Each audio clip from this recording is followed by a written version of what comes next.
Jefferson Robbins with NCW Life. If you have dealt with a traffic ticket, an infraction, even a misdemeanor criminal charge in Chelan County, you probably have visited the inside of Chelan County District Court. The two judges who preside there don't see a lot of big flashy trials, but the decisions they make can still have implications for the law and how it's applied in Chelan County. A judgeship is a nonpartisan post, and one of those judicial positions is up for election this fall. Attorney Jay Eyestone is challenging the incumbent judge, Alan Blackmon. Thank you both for being here today. Thank you, Jefferson. Thank you, Jefferson. I want to give you all a chance to introduce yourselves. You are both known in the legal community, but just pretend nobody knows who you are. And Jay, because you're first in the ballot position, I'll let you introduce yourself first. Tell us about yourself. All right, I appreciate that. My name is Jay Eyestone. I am an attorney. I work at the law firm of Kottkamp, Yednack, and Estworthy, which is located here in Wenatchee. I've been practicing in this area for just a little under 2 years right now, so I am a transplant to the area. Myself, I grew up in the Philippines, where my parents were Baptist missionaries from before I was born until several years after I left the nest. This is my wife's hometown. We have 2 little boys, and when we needed to pick a hometown to raise those boys in, my wife's hometown was the clear winner. So I couldn't be happier to be here, and I couldn't be more committed to the long-term safety, effective administration of justice, and success of this community, because this is my home now. Thank you, Jay. And Alan, please introduce yourself as if we've never heard of you before. Well, thank you. My name is Alan Blackmon, and I'm a current presiding judge here for Chelan County District Court. For the last 28 years, I represented our county here in Chelan County, either as a prosecutor or a judge for those 28 years. I was raised here. I grew up here in Wenatchee. I'm very proud of our community, the connections that I've made in our community, and I want to continue to represent you folks here.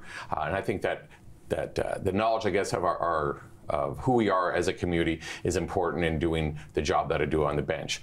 Now, as you mentioned, this is a nonpartisan position, and so I've got broad support from all members of our community, making sure I don't focus just on one area or the other, but making sure we have that broad support. But it's enjoyable when I go out doorbelling to meeting folks in the area that I grew up in. In fact, seeing some folks that I even grew up with still living in the family home. So that's a little bit about me, but I was raised here in Chelan County, and I love it. What do you think, Alan, and we'll stick with you for the next question, is the most important duty of a Chelan County District Court judge? I mean, what rises to the top when you think about the mission of wearing that robe and presiding in court? Well, I think the number one thing we need to make sure of is access to justice here in all of our courts, not just a district court, but Superior Court or Court of Appeals and the Supreme Court, not only on local levels, but on the federal level as well. And the reason it's that important is that we need to make sure that folks, when they have a controversy or a dispute, they have a forum where that can be heard by somebody that's fair and impartial. And so we want to make sure that by providing that access, whether it's in the criminal side, and appointing public defenders or giving the opportunity for those criminal disputes to be heard, or civil matters such as our anti-harassment orders or our small claims cases. In fact, small claims cases, we don't have attorneys in those. It's the folks get a chance just to say what they wish to say. And that's something I feel very strongly about, is when folks come before the court, and how I run my court, is I want to make sure that every voice is heard, so people have an opportunity to express to the court whatever they might be. When I'm sentencing somebody, I always ask the defendant, they have what's called the right of allocution. Is there anything you want to say? You can say really anything you want to, just to make sure that a voice and what you want to say is being heard. Same thing with small claims or anti-harassment hearings, making sure the other party gets a chance to speak with their mind, and then the other party, and then I'll go back to that party, anything more, to make sure that they really get a chance to speak what is on their mind and support their position. Now, understanding the court is going to have to make a decision one way or the other typically, but I want to make sure that when, at least in my court, when you come before the court, you understand the court has heard you, might rule against you, but understand you just at least had your day in court and you had that opportunity to speak. And so that's what I think, at least for any court in that matter, is access to justice. And Jay, from your perspective, what do you think is the most important duty of a Chelan County District Court judge? Thanks, Jefferson. I would say that a district court judge's most important duty is to make sure that truth shines through and that justice prevails. So a district court judge can hear a lot of different kinds of cases that all might serve unique ends. For example, a criminal case, it has a lot to do with sometimes punishing wrongdoers or rehabilitating them. A civil case can involve righting some wrong that happened between two private parties. And all of those things, righting wrongs or holding people accountable, could happen without a judge being there. For example, a neighbor could take revenge on another neighbor, or the sheriff's office could use its jail resources to punish a wrongdoer without a judge's involvement. But in our system, we put somebody in between that to ensure that when punishments are imposed or rehabilitation is sought, that it's done in a way that is fair, and after we have followed a carefully regulated process to make sure that truth is determined before we impose consequences. And similarly in civil disputes as well, the judge provides a similar function of making sure that the truth about what really happened and what would truly be a fair outcome is determined before somebody acts and takes actions of their own. Thank you both. Are there things, Jay, both of you have practiced in district courts, courts of different jurisdiction. Do you think that there are people, is there something that you think people don't know about district courts and how they operate that they should? People might come in with the idea that, I've seen this on TV, I know what's going to happen. But what's something about district court that you think people aren't aware of? I think that oftentimes people aren't aware of how likely it is that they might become involved with the district court. I talk to all kinds of people who don't believe that they're ever going to have any reason to have to appear in front of a district court. I represent clients who believe that this is the one and only time they're ever going to be in district court. But then, sadly, sometime in the future, they run into similar issues and wind up in court again. And so people don't realize that they might make mistakes that they don't plan on making. The fact is, nobody plans on making mistakes, but we all do from time to time. And sometimes those mistakes are speeding or running a red light. Sometimes they're more serious, like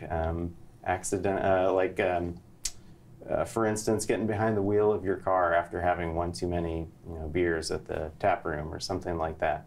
Nobody plans to make these mistakes, and so nobody expects to be in the position of appearing in front of a district court judge who's going to decide their fate or appropriate consequences for those mistakes. So I would like people to be aware that that's something that you could face even though you didn't envision yourself as that kind of person. And for those reasons, it's important that everybody be concerned about who is set up as the fair decision maker to decide these kinds of cases over their community. And Alan, from your perspective, what do you think people don't know about district court that they should know? Gosh, there literally is a lot. They don't understand what goes behind that bench. There's a team of clerks that are working there behind the scenes, that everybody, when they file, no matter what piece of paper it is, a clerk is going to see that. It's going to get scanned, and the judge is going to see that. And I don't think people really understand that, at least as myself as a judge, I read everything that is filed. Every brief, every case that they sent in, every letter. People don't understand, on, let's say, infractions, for an example, people write in a little letter to the court, and the judge actually reads that letter. It's not some clerk, they scan it in, but the judge reads that letter and considers what they've written when making the decision. And one thing that I want people to know is that judges make very determined decisions. We take time making our decisions. We want to make sure we get the decisions right. And the only decisions that we can rule upon is if we have information provided to the court. If somebody has information that's not provided to the court, then we're not going to be able to base our decision on that, because that's facts we don't have. like jury duty, for example. I know as a jury, there's a lot, I call it, at least in my courtroom, a lot, hurry up and wait. And they don't know what's going on in those processes. But there's a lot of times in court that we're doing these motion hearings or things like that the jurors are not aware of. When they come into court, court's also both fast and slow at the same time. Sometimes cases are continued quickly. Some cases take a longer period of time where there's an issue regarding a speedy trial, or whether it's a plea, a continuance, somebody's not present, the reasons they're not present. I could go on, but there's an awful lot of information that the public doesn't know about the court, but we are working hard on every case that we have, and the court's listening to everything that you have to say. One thing I'd like people to know about courts, and the reason I'm not asking specific questions about specific cases, is that there are rules of procedure that bar judges and candidates for a judge from saying how they might rule on a particular case. But we can ask this, Alan, from your perspective, what is the overarching philosophy that you think you bring to the bench that you would maintain on the bench if you're elected to another term? Well, the philosophy, and I mentioned it before, is access to justice. I want to make sure that every voice is heard, and I want to continue on that path. And admittedly, out in the public, sometimes the judiciary is not looked upon favorably. In fact, in our community, in our nation, that folks are having some issues with appellate decisions and things like that. And so the public is starting to lose a little bit of faith, I might say, in the judiciary. And I want to make sure what we do here locally is making sure that justice prevails and we're keeping faith in our judiciary. One way I do that is always making sure that we're hearing from all voices, not just on the criminal matter from the prosecutor and the defense attorney, the defendant, but what about the victim? If we continue, or if we have, that we are not listening to our victims, who is almost everybody in our community, if they've been a victim of a crime, whether it's a vehicle prowl or a burglary or a trespass, if we're missing those voices, then people are going to start to believe, well, then it doesn't really matter what I have to say. And they're going to continue to lose faith in the judiciary, and then the authority of the judiciary is going to erode. And so I always make sure in my court, when we're dealing with the crime of the victim, I always make sure I ask the prosecutor or the parties, have you talked to the victim? And what do they think about this? Because we want to make sure that those voices are being heard, particularly against crimes against persons. So that's one thing I really continue to advance and make sure we do, so we can keep some of that faith in the judiciary. Another one, make sure we're always following the rules, making sure that the court's decisions, as I've always done, is well researched. I will read the briefs the parties have. I will read the case law, and I'll understand the legislative intent behind those cases, including going 20, 30 years in the past, looking at legislative history and what the legislature meant when they originally passed this law. And Jay, for you, And Jay, for you, what is the overarching philosophy that you would bring to the bench if you were elected? First, I would approach every case with an open mind, making sure that I'm not prejudging it based on my own biases or assumptions based on the way that it's perhaps similar to other cases that I've seen in the past. One thing that I've found working in a defense practice and in private practice is that oftentimes it's easy to look at a police report, for example, and at face value to categorize the people involved, put them into certain boxes and make generalizations about them. But as I've spent several years meeting with clients in confidential conference rooms and having privileged conversations with them about the circumstances that led to their justice involvement in the first place, or other people that were involved that might have just been briefly mentioned in the police report or not mentioned at all. I've learned that these categories, these boxes, don't fit for almost anybody. Everybody approaches the court from a unique point of view, with a unique background, and with unique goals and with unique needs.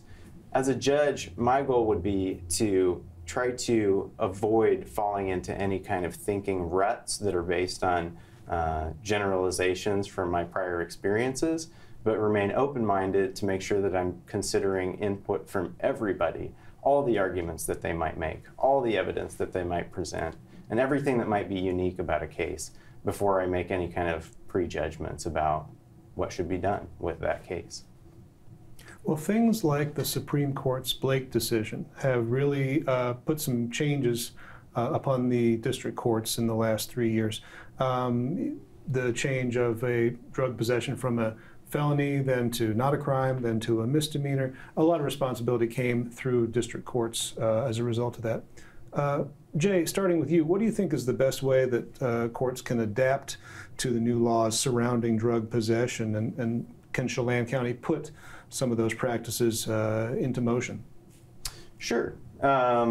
First of all, district courts can adapt, I guess, by just applying the law as it currently is. So we've seen some changes in the law over the years, and it would be totally inappropriate for a judicial officer to try to resist the law as it currently is enacted. And so if I have the opportunity to serve this community as a judge, I would do my best to apply and interpret existing law as it is, without being clouded by the history of how we got here or my thoughts about what the law should be.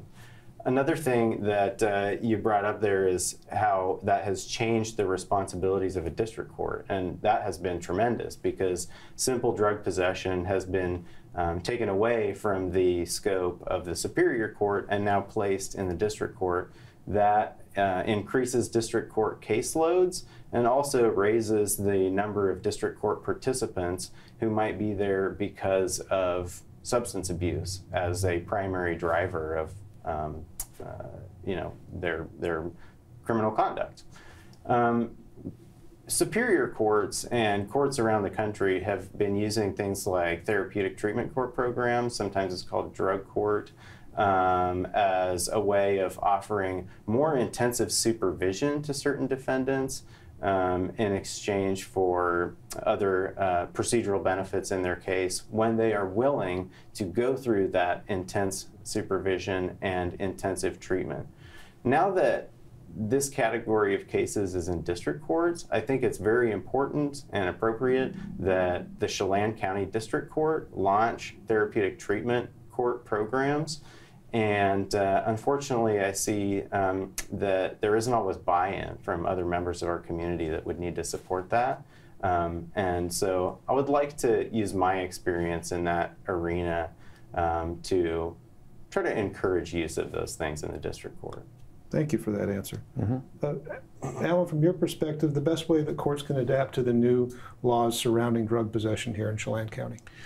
Well, as you mentioned, Blake kind of upended everything in our criminal justice system regarding controlled substances. When we had the legalization of marijuana, then those cases dropped off district court. But now as Superior Court no longer hears those felony level matters, those are in district court. We had that gap of time, about 5 months, before the legislature acted in passing a law prohibiting the possession of a controlled substance. So if we had that period of time where it was kind of a free-for-all, where folks were using whatever substance they wanted to without particularly any impact.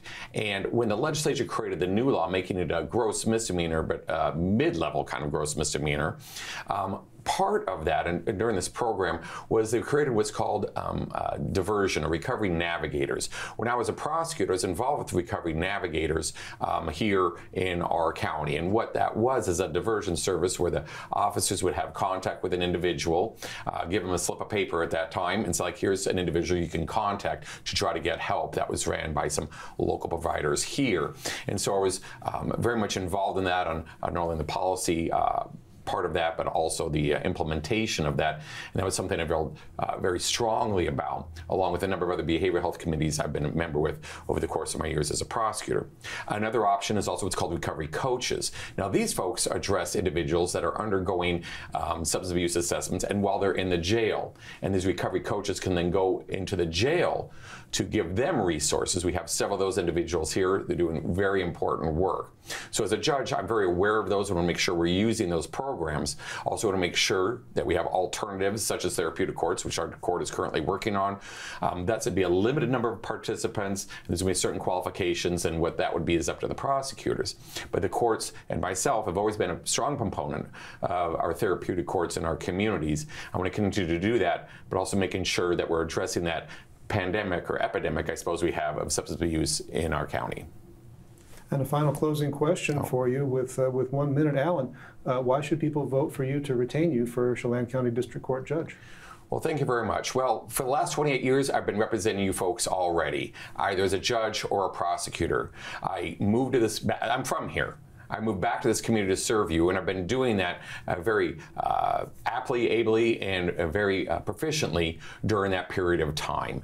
I am the current judge in this case. I don't need any additional training. I'm ready to do the job because I'm already doing the job. I make sure I keep a close pulse on what our community is doing and what the needs of the community are, and making sure that what we're doing in court is reflecting those needs.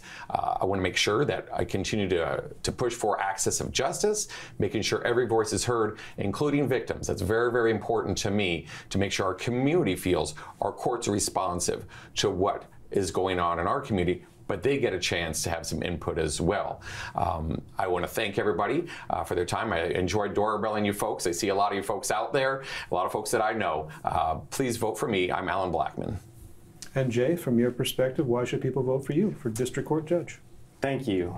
I think that folks should vote for me because I am running for this position to offer a fair and balanced alternative that's built on a wide range of prior legal experience.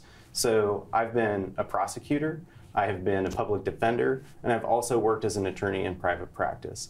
I've practiced in 2 different states. I've practiced before at least 20 different courts. I've appeared in front of at least 30 different judicial officers in my career. That means that I have a lot of exposure to different ways of doing things, different court procedures that might work, others that might not work so well. And I can draw on all of that to try to perfect the system that our court here uses to administer justice. And I can also draw on the balance of having been a prosecutor and a defense attorney and an attorney in private practice to understand the unique perspectives of everybody that approaches the court from their own unique points of view. Thank you very much for this opportunity. I'm Jay Eyestone. Well, Jay Eyestone, the challenger, Alan Blackmon, the incumbent for Judge of Chelan County District Court. Thank you both for being here today. Thank you, Jefferson. Thank you. Really appreciate it. You're watching the NCW Live channel.